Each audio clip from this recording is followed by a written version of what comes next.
But my next guest up tonight, he's a Staten Island legend. We're celebrating his 60th year in the entertainment business, and he's here to talk all about it. So let's give him an up-late welcome for Al Lambert. What's up, brother? How you doing, all right? I'm good. How are you? Doing okay. Good. How you feeling? I'm feeling good. Good. Hanging in there, as they say. Listen, that's all you could do. I want to grow up to be like you. Yeah. I do. So do I. Listen, you grew up in a good time. I did. You know what I mean? I did. I have no regrets. Now, a couple, maybe, but for the most part.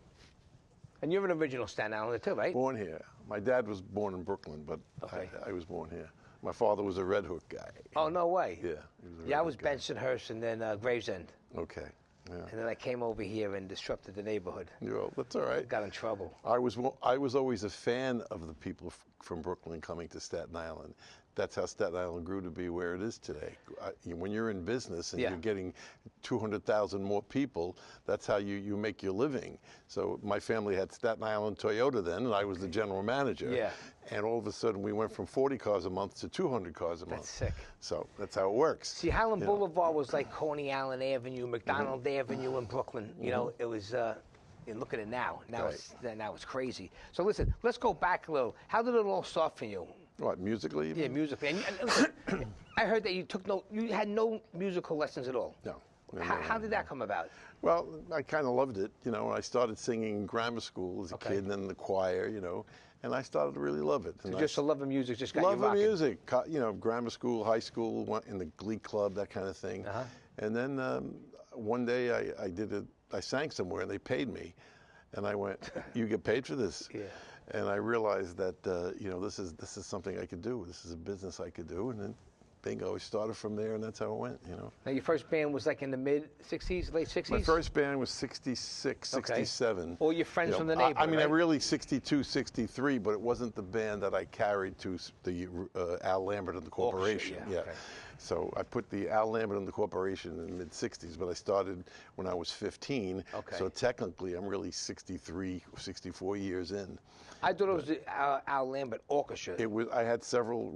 You have to, in the music business, you have to reinvent yourself every 15 minutes. I got you. So it was Al Lambert and the Corporation for a long time. We did the rock and roll clubs and and all the joints, and then I did 2,000 weddings. Think about that, 2,000 weddings. That's sick. It's very sick. 125 a year.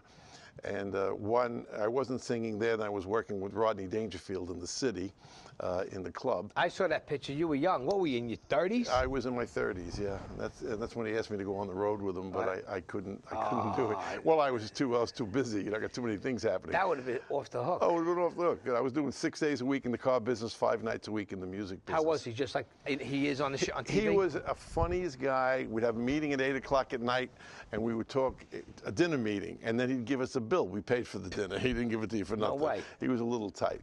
So we would have the meeting, talk about the 9:30 show, and talk about the 11:30 show, and it was always funny and all of that. But you had to pay for it, you know. I'm surprised. And that was at Dangerfield's? That was at Dangerfield's. Really? Yeah. And when did that open up? 70s? I'm thinking the early 70s, late 60s. You know. We went there on my prom. That's what a lot of people did. Yeah. It was a ripoff. He had 2 prices, you know. I mean, you know, one was for the tourists, you know, and then there was one for the regulars that came. And what about the wise guy price? They have well, the wise guy price, they didn't pay anything. Exactly.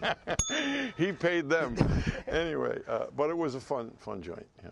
That's a lot of talent for a man, you know, singer, director, producer, band leader, and you did a lot of TV too.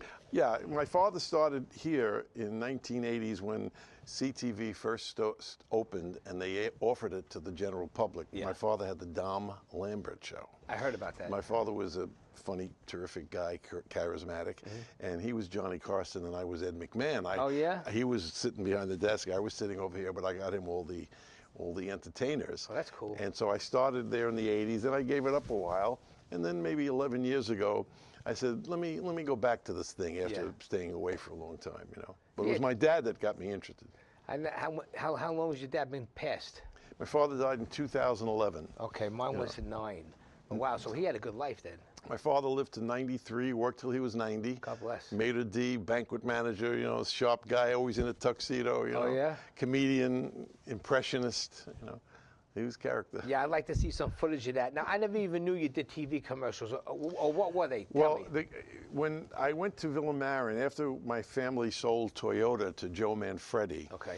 I went over to Villa Marin and started a new career in Pontiac, Buick, GMC, Cadillac. I was general manager, partner, and we had a terrific business. So David wanted to do television commercials. This was probably in the 90s, and he said, I got Al Lambert. Yeah. It was what I did. So we had an advertising agency, and then me and the agent would work together. We would get different things. So sometimes those commercials would be shown 150 times a month. Yeah, well, back then was the best time to do commercials. Oh, it was great. You didn't have the internet. There was fewer channels, right? Right. It was. Well, no, we had cable. But they were like, well, there wasn't 10,000. There was 3,000. Yeah. You know, that kind of thing. Yeah. It wasn't. It was very. Yeah. Yeah, it was different. Now you get lost. But we had a lot. We had a terrific, what do you call, intense amount of commercials monthly and weekly. You know? And it was great stuff. I almost bought a truck off of Al about 10 years ago. I know, I remember that. I was trying to make a deal with him. Tahoe or something like that.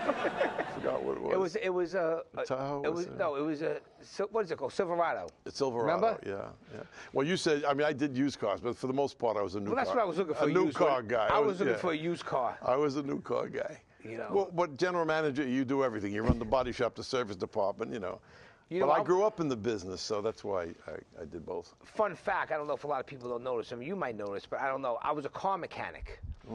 I built car. I went to mechanic school in high school, Tahoe. Oh, okay. And then when I graduated, I worked for 5 years in different garages. Oh, okay. But I didn't last too long in Atlanta because I like to jump around. But I worked at Star Pontiac. Oh, you did? For almost a year. No kidding. Yeah. Well, David Villamarin bought Star Pontiac. So we had Chevrolet first and said, come over here, run the boulevard. So then we went over there. We had Pontiac for a while, and you know, eventually General Motors got rid of Pontiac. You must have some good times over there because that's a great location. Oh, yeah. Well, we were busy. We were the second largest GMC dealer in the country. In the country. In the country, huh? Yeah. That's how busy late we night were. dinners and drinking or what? Drinking, partying. But they wanted to party more than me because I was partying all week. By the time they wanted me to go to cocktails, I was cocktailed out. Yeah, you needed a detox for a couple of days. I needed a detox, you know. Music business is different. You know. That's awesome, bro. Wonderful ride. Listen, you're lucky, man. You know, I try to make it as a rock star or musician, but you know, I know you're a drummer, right? Yeah, I've been drumming since I'm 12. Right, yeah. And then when the dream ended, by the time I was almost 40, I had to restart life again. And I still play and I jam. Yeah. And I am looking for a band that makes money. Never should stop. Yeah. I practiced this morning. I just, never stop. Yeah. I love it. For 10 years, I managed my daughter's career too. And because she's a real kick-ass singer, and that was another ride back and forth to Nashville, and oh, wow. I did a lot with that. I even had the president of Sony Records call me. What was his name? David Glue. He took over after Mariah Carey and Tommy Mottola. David Glue took over. And we were getting there, trying to get a record deal. It's the hardest thing in the world. Hardest thing in the world, because, we had an independent deal with big investors back in the 90s, but our music was already done a decade ago before that. You know what I mean? You know, when you come out with because you're used to that genre of music. Right. And now by the time you get there, there's new music. You reproduce it, it's great, but that's already done already. I was working, trying to get my daughter a deal, and music was changing from CDs to streaming. Yeah. So getting a record deal, by the time I started finished, there were no record deals to be had. You know? Now everything is on the computer now. How many hits you got? Exactly. I felt bad for the young musicians today. It's a good outlet, social media. If you know how to do it, it can make you huge, but it could also kill you. Yeah, or go nowhere. Raekwon from Wu-Tang helped me a lot. He gave he gave my daughter work and did his record company, and so Ray was a good promoter. He came to one of my shows. He signed autographs the whole night, and we became buddies. Those guys blew up. We used to record right down the block from them at Laughing Dog Studios. Oh, remember Billy. Bill Donnie? Yeah, I know Billy. Yeah, Bill Donnie, the man. Yeah, great guy. Great guy. So now listen, let's get off a track and let's go to the next lane. The Rotary Club, 47 years, and you were president. I was past president. Yeah, raised all kinds of money. Raised all kinds of money. $500,000? $500,000, but that was only with the Rotary shows. I thought that was a typo. 21 years, that show raised $500,000. But prior to, I'm 47 years in Rotary, so the first 20 years, I raised $250,000 with 19 productions and events and things like that. So it was about $750,000. That's great, Al. Yeah. But that's all. That's what Rotary's about. You take from the community because you're working. You're a businessman, and your idea is to give back to the community. Yeah. So it's a two-way street. You know, you can't just take and take. And No, take, listen. That's what a lot of people. You know, they want, but they don't want to give. They don't want to give. give. You got to give. Goes both ways. I want to get involved with more stuff. We talked about it. You come know, be my guest, and I'll show you what it's all about. Yeah, I would love that. Like the song, "Be My Guest, Be My Guest." Yeah, you never know. You never know. Now, why don't we get into? Tell me, they had the annual dinner for you at the Old Bermuda Inn for your 60th anniversary. How'd that go? It was sold out. Pretty much. You know, I actually, the beginning, I didn't think it was going to sell out because I do a lot of shows, and I travel all over, and we all know in our business how many people we can put in a room in how many days, and where you can be to fill a room. So in the beginning, it didn't look like it was going to sell out, but in the last 2-3 weeks, now I've been getting phone calls. You know, it was amazing at that point. So it worked out. Yeah, I really wanted to come to it, but the holiday season at the time. I get it. Believe me. I didn't want that date, but it fell in the groove that I could put it in. So my publicist goes, "You got to go to this event. You got to mingle." And I go, "Listen," and it was good. Yeah. Listen, networking is important. You know the whole situation. I know the whole deal. So now listen, what's next for you? I mean, you're going to be like a world travel agent? Clove Lake Nursing Home. At this point, what's next is just to continue. You know, I figure if God blesses me to continue on, that's really what's next for me. Yeah. You know, when you get to a particular age, you don't really care about doing that as much as you care about staying in the game. Yeah. But now I sing in Florida, I sing in Jersey, I sing in Manhattan. Just keeping up that pace alone is I'm good. It's a grind. Listen, you got a lovely, loving wife, right? Oh, she's the greatest. And 2 great kids. 2 great kids, and I have a stepson who just got married last Sunday, so I got the 3 kids really, and I should notice, but who's a lawyer in your house? My son. Okay. My son was I was just telling Carmine. He's a Harvard graduate. Oh, wow. Worked in the White House for President Bush. No way, yeah. At 29 years old, he was the associate counsel to President Bush. Oh, cool. And he called me one day when he got the job. He said, "Daddy, you're sitting down. I'm going to be working in the White House." I said, "Oh, I don't know how did that happen?" And so that's how it went down. And he brought me to the White House. I was in the Oval Office and all private areas, and I met the president. And the greatest day of your life is when your son says, "Dad, I want you to meet my boss, the President of the United States." Oh, wow. It was pretty heavy stuff. That's cool shit. Yeah, it really was. Stuff. Cut that word up. Yeah, we can say that. Keep it there. Anyway, it was a very, and my daughter, I'm proud of all my kids, you know. Well, you're blessed to be, working with them, hanging with them. Yeah. I mean, family, that's all what it's about at the end of the day. Exactly. All of this, all of that doesn't mean nothing. Right. If you don't have the love and the respect of your children, you know. And so at the show, my daughter did a duet with me. My wife does a duet with me. So I do different keyboard players do duets. We have a good show. Now, could people find any of your music? Do you have any of your music up on iTunes? I actually do and don't. You know, other people have put my music up. Yeah, because I seen it on there. Yeah, but everything's in singles. It's not only is it singles, and a lot of it I do amazing amount of stuff on Facebook. Okay. I have like 5,000 people on Facebook, 2,500 people on LinkedIn. Oh, cool. 2,000 on Instagram, 2,500 emails. So at any given point, I could reach 12,000 people, but it's on different venues. Yeah. And then I've been on YouTube and Google. But I have no one spot that I can say go to and everything is there.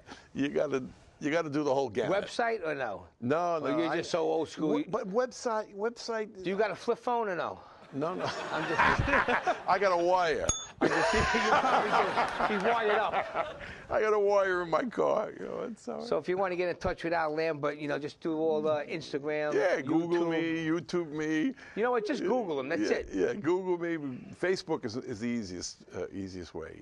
If you Google and you pop up, everything's going to be there anyway. Yeah, it gives you the whole list. Yeah, Google is the right Al, way. I wish you the best of luck. You've always been very good to me, and we've been trying to get you on the show, but it's been a conflict because of our schedules. I know. I was on your show 3 times. I know. And, listen, we do what we do, and when we can, that's really it. Yeah. That's how it works. And we got to represent Staten Island. That's damn right. And if you want to do that Rotary thing, you call me. 100%. Once the holidays are over, that'll be one of my New Year's resolutions. All right, that's all. Do that. All right. Try to better myself. Okay. All right, everybody. Al Lambert.